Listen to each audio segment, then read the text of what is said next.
Thank you, Mr. President. As a Jewish man, I want to congratulate Israel on their 70th anniversary of becoming a state, and I support SR 109. And I speak as a Jew that had grandparents that were immigrants from Russia and Poland. Many of you have heard my great-grandmother, Molly Goldstein, was the only one in her family that saw this maniac in Germany rising to power and warned her family that this man could be very dangerous, and her family just said, he'll be nothing more than a passing phenomenon. So the entire family, with the exception of my great-grandmother, Molly Goldstein, never made it out of Poland, ended up in the ovens in Auschwitz.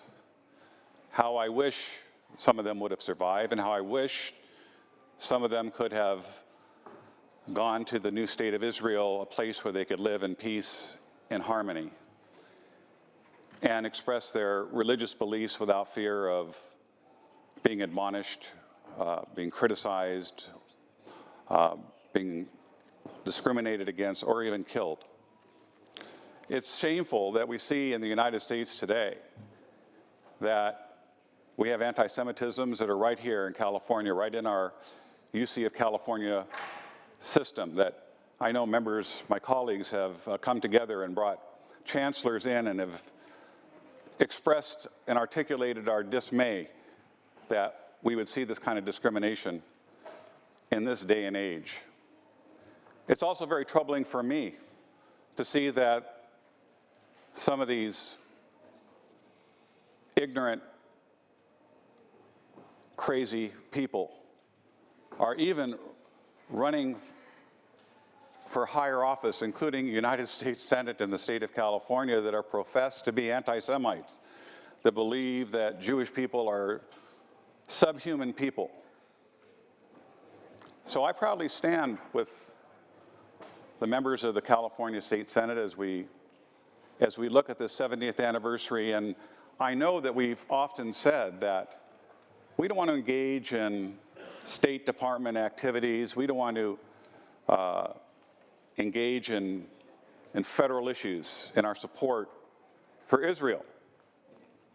But as I hear some members that are concerned about the right of Israel to protect itself, and how that can often be misconstrued. I've known Israel in the 3 times that I've been there, and I'm planning on going there this November once again, to not be a country that is thriving on violence and murder and war.